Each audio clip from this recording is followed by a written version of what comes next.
President Obama's State of the Union address is tonight. Typically, I am not that interested in the State of the Union address, but I actually am quite interested tonight. Number one, this is after the first State of the Union address after the formal rollout of the Affordable Care Act. This is the first State of the Union address that is going to either see President Obama directly addressing concerns over NSA spying or very noticeably not talking about it. I think that there's no question that if the NSA is not discussed in this State of the Union address, it is going to be a noticeable absence. It will be the elephant in the room that nobody mentioned because it has consumed.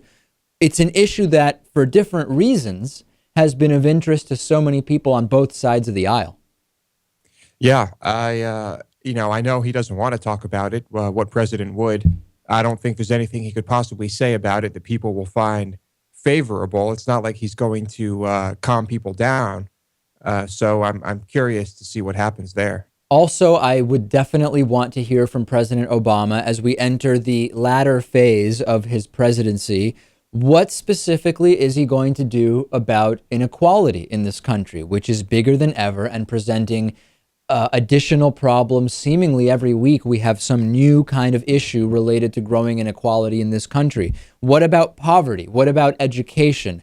I am hoping to hear, now that some military operations have at least started to wind down and continue to wind down, let's hear about those things, and let's hear very specifically what President Obama is going to do during the remaining years of his presidency. Now, after President Obama speaks, you will have, if you want, up to 3 different responses from the Republican Party. Remember, there used to be one response from the Republican Party to the State of the Union address. And then last year, the official Republican response was delivered by Senator Marco Rubio. Remember, he was famously very, very thirsty during that speech.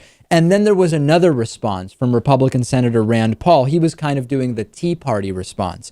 This year, we're dialing it up yet another notch from 2 responses to 3. We're going to hear from Kathy McMorris Rogers, who's a congresswoman. She's going to deliver the official Republican response. Then Senator Mike Lee will deliver the Tea Party response. And then Rand Paul, I guess he's upset he wasn't chosen for either of the official responses. He's going to deliver a response representing, I don't know if anyone but himself. He's just going to deliver a response. They've all been so bad in recent years. Maybe with 3, you'll get one that's okay.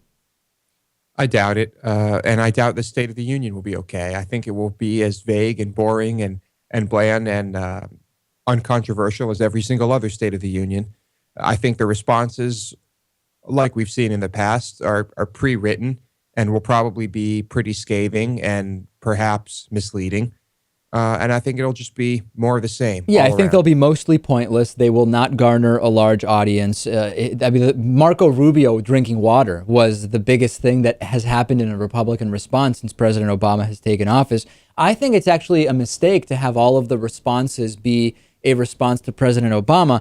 Instead, they should have a chain of responses where the first one responds to Obama, then Mike Lee responds to the official response, and then Rand Paul responds to the Tea Party response, to the Republican response, to the State of the Union address. That would be more interesting because you would at least maybe have different subject matter.